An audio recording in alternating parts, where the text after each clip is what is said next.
Good morning student. आज हम हमारे वासंती पाठ्यपुस्तक वासंती के अध्याय 1 संधि की परिभाषा, संधि के भेद, इसके बारे में हम आज जानेंगे। संधि क्या है? संधि का अर्थ क्या है? संधि का अर्थ मेल या फिर मिलना। जब हम दो शब्दों को मिलाते हैं तो पहले शब्द की अंतिम ध्वनि एवं दूसरे शब्द की पहली ध्वनि जो परिवर्तन लाती है उसे संधि कहते हैं। संधि की एक और परिभाषा ध्वनियों के पास पास आ जाने से, ध्वनियों के पास पास आ जाने से उनके मिलने पर जो परिवर्तन होता है उसे संधि कहते हैं।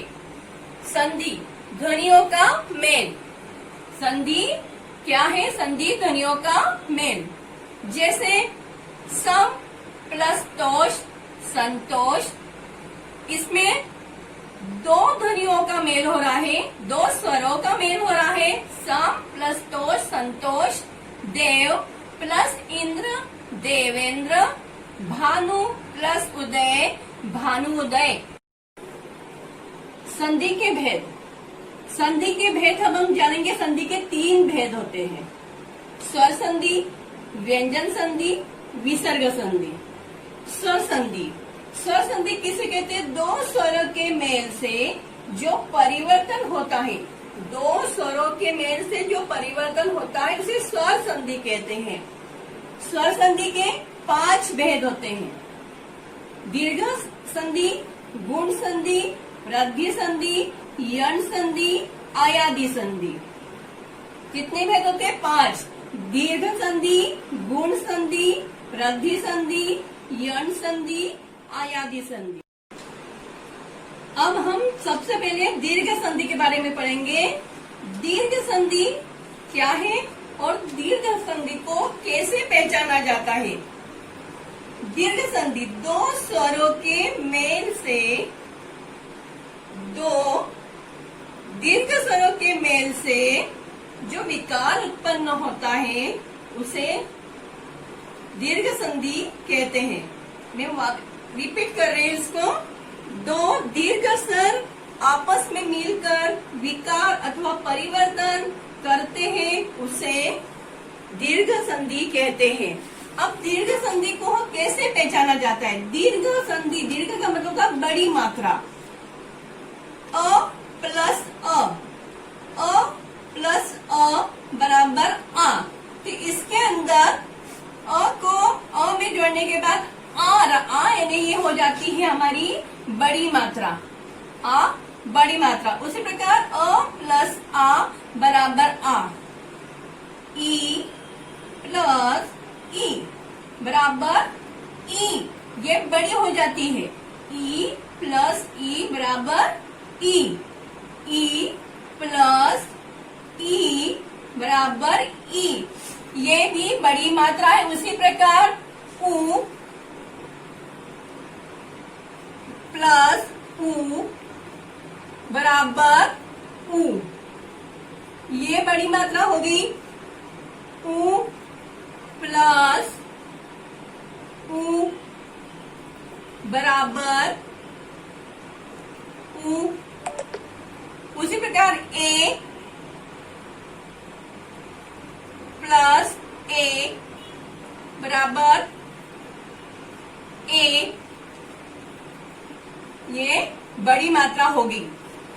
ए प्लस ए बड़ा ए, ये ए हो जाएगा, यानी ये भी बड़ी मात्रा कहलाएगी। तो दीर्घ संधि के अंदर हम इस प्रकार पहचानेंगे जहाँ पे बड़ी मात्रा आती है दीर्घ संधि। अब दीर्घ संधि के उदाहरण है महा प्लस आत्मा। अब इधर आप देखो, महा प्लस आत्मा, यहाँ पे आ की मात्रा, यहाँ ये दोनों में बड़ी मात्रा आ रही, महात्मा। महा प्लस आत्मा, महात्मा, इसमें आ की मात्रा आ रही, बड़ी मात्रा आ रही है।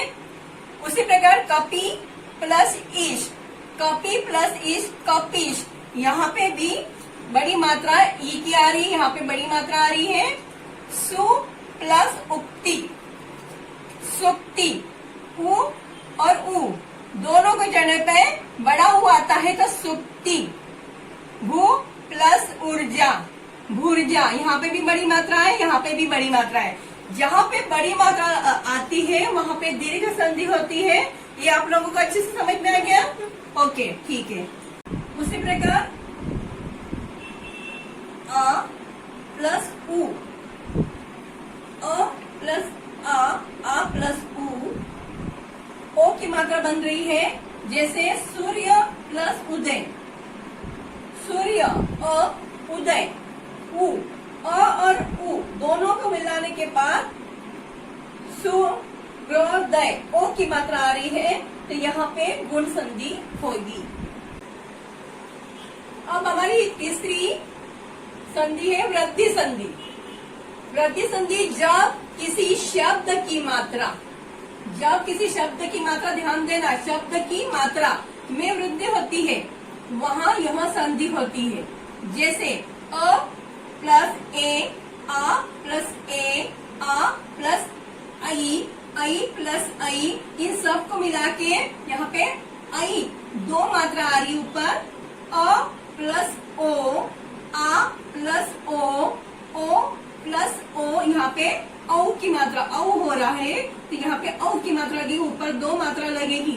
मतलब मात्रा के अंदर वृद्धि हो रही है, बढ़ोतरी हो रही है। उदाहरण है जैसे सदा प्लस एव, यहाँ पे सदा प्लस एव, इसमें दा का आ और ए का ए, तो आ और ए इन दोनों को मिलके ऊपर आई की मात्रा बन रही है, तो सदैव। उदाहरण हो गया सदा प्लस एव, सदैव।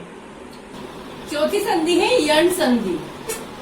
जब किसी शब्द में आधा अक्षर आए, जब किसी शब्द में आधा अक्षर आए और उनके पीछे व य, छोटे ऊ की मात्रा, बड़े ऊ की मात्रा हो, तो यण संधि होती है।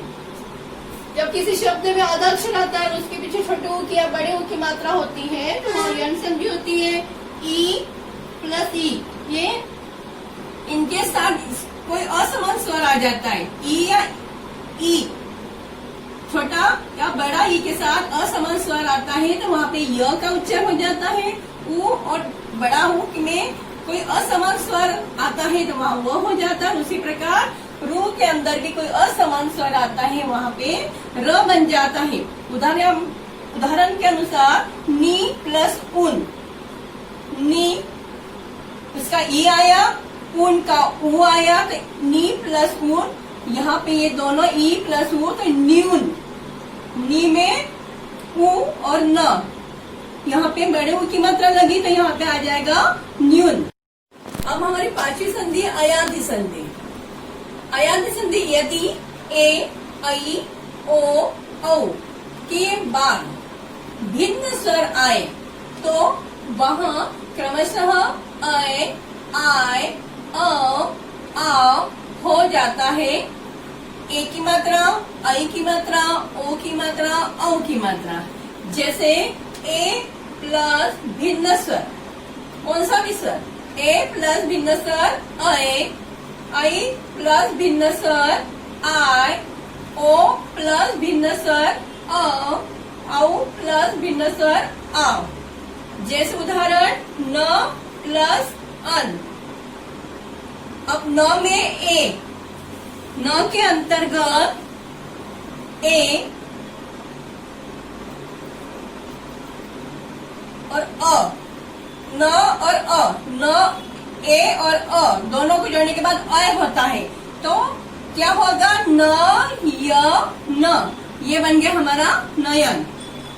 ओ प्लस अन, ओ यहाँ पे प में ओ आ रहा है और न में अ आ रहा है, तो प और अ को मिलाने के बाद आ हो जाएगा, तो प व न, ये बन जाएगा पवन। अब हम पढ़ेंगे व्यंजन संधि। व्यंजन के बाद स्वर या व्यंजन आने से जो परिवर्तन होता है उसे व्यंजन संधि कहते हैं। स्वर या व्यंजन आने से जो परिवर्तन होता है उसे व्यंजन संधि कहते हैं। जैसे वाक प्लस ईश, वागीश, सत प्लस जन सज्जन। व्यंजन संधि के नियम। वर्ग के पहले वर्ण का तीसरे वर्ण में परिवर्तन। तीसरे वर्ग में कैसे है? जैसे पहला वर्ण क्या है? क, च, ट, त, प, य। और तीसरा वर्ण है ग, ज, ड, द, ब, ल। पहला वर्ण क, च, ट, त, प। उसमें स्वर को जोड़ दिया जाता है, प्लस किया जाता है, व्यंजन को प्लस किया जाता है तो तीसरा वर्ण बनता है। उदाहरण है दिक प्लस गज दिग्गज, अचु प्लस अंत अजंत, शटु प्लस आनंद षडानंद, दिक प्लस अंबर दिगंबर। तो पहला नियम आपको समझ में आ गया। अब दूसरा नियम है पहले वर्ण का पांचवें वर्ण में परिवर्तन। यदि वर्ग के पहले क, च, ट, त, प के पश्चात न या म आए तो वर्ण में परिवर्तन हो जाता है। यदि वर्ग के पहले वर्ण क, च, ट, त, प के पश्चात न या म आए तो प्रथम वर्ण में परिवर्तन हो जाता है। जैसे क का अण, च का अण, ट का अण, त का न, प का म हो जाता है। जैसे वाक मय, वाण्मय, अच प्लस नाश अग्नाश, षट प्लस मुख षण्मुख। अब तीसरा नियम है त वर्ण संबंधी नियम। त के बाद च अथवा छ हो तो त के स्थान पर च होता है। चौथा नियम है त के बाद श हो तो त के स्थान पर च हो जाता है और श के स्थान पर श का छ हो जाता है। उदाहरण उत प्लस श्वास उच्छ्वास। अब इसमें त का छ हो गया है, स का छ हो गया है तो च और छ को जोड़ा छ तो इसका हो गया उच्छ्वास। यदि त के बाद ह तो त का ट और ह का घ होता है। उत प्लस हार उद्गार, त का द हो गया, ह का ध हो गया, द और द उद्गार। यदि त के बाद ह हो तो त का ट और ह का घ होता है। उत प्लस हार उद्गार, त का द बन गया है, ह का घ बन गया है तो द और घ।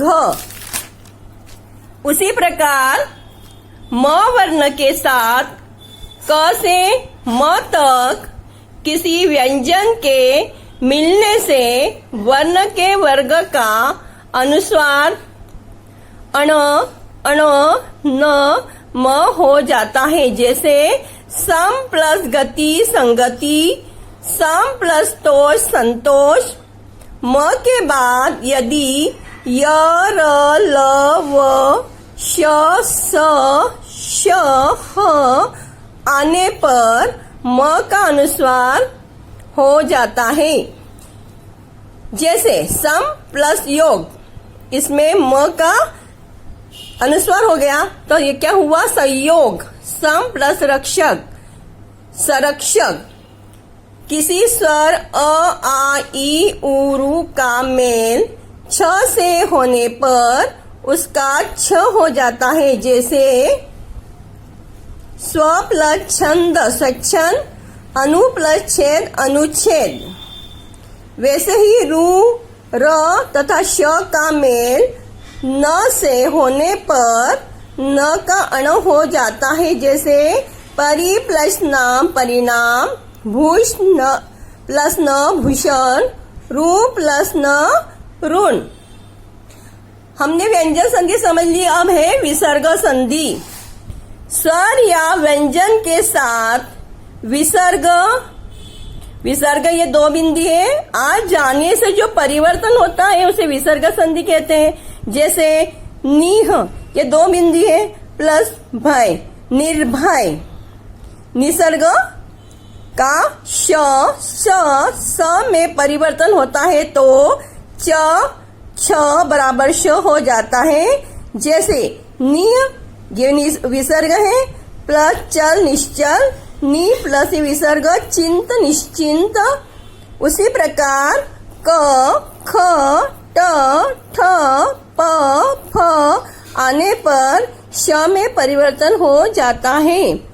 निय का ये विसर्ग प्लस फल निष्फल, निय का ये विसर्ग प्लस पाप निष्पाप। उसी प्रकार विसर्ग का र में परिवर्तन हो जाता है। नी का विसर्ग प्लस जन निर्जन, दो का विसर्ग ये र हो जाएगा प्लस जन, तो ये हो गया दुर्जन। विसर्ग का ओ में परिवर्तन होता है। जैसे मन विसर्ग प्लस योग, मनोयोग। यहाँ पे ओ में ये विसर्ग का ओ में परिवर्तन हो गया, मन प्लस रथ मनोरथ। कहीं कहीं जगह विसर्ग का लोप हो जाता है। जैसे निह ये विसर्ग इसका लोप हो गया प्लस रस, तो नीरस। यहाँ पे भी नी के बाद विसर्ग का लोप हो गया, हट गया है, प्लस रज नीरज। किंतु जहाँ पर क तथा प हो तो विसर्ग का लोप नहीं होता। अंतःकरण, प्रातः काल, अंतःकरण बराबर अंतःकरण, प्रातः काल बराबर प्रातः काल। अब संधि विच्छेद किसे कहते हैं? जब संयुक्त शब्दों को हम पुनः उसी की मूल अवस्था में लाते हैं, लाने की क्रिया को हम संधि विच्छेद कहते हैं। जैसे मान लो समानार्थक, तो समान प्लस अर्थक, इसमें आ का ये हो गया और अ का मिला तो आ हो गया, तो समानार्थक संसाधन, सम प्लस साधन, संसाधन। तो ये हमारी विसर्ग संधि होगी। अभी तक हमने क्या क्या पढ़ा है, हमने क्या सीखा है? होमवर्क में ये जो प्रश्न है, प्रश्न नंबर 1, 2, 3, 4, 5, ये 5 प्रश्न करके लाना है। उसके बाद शब्दों का संधि विच्छेद करना है आपको। निम्नलिखित की संधि करना है, ठीक है। उसके बाद रचना कार्य के अंदर आपको ये जो पेड़ दिया है, पेड़ में कुछ शब्द नीचे है, तो आपको क्या करना है? निम्नांकित संधि वृक्ष से कुछ शब्द संधि विच्छेद रूप में गिर गए हैं, उन्हें उठाकर उनके उपयुक्त स्थान पर लगाइए तथा उनमें प्रयुक्त संधि का प्रकार भी लिखिए। ये आपको करना है, ये आप करके कॉपी के अंदर नोट करना है। आपको किसकी? एक ग्रामर की कॉपी बनाना है और उस ग्रामर की कॉपी में आपको ये कंप्लीट पूरा करना है।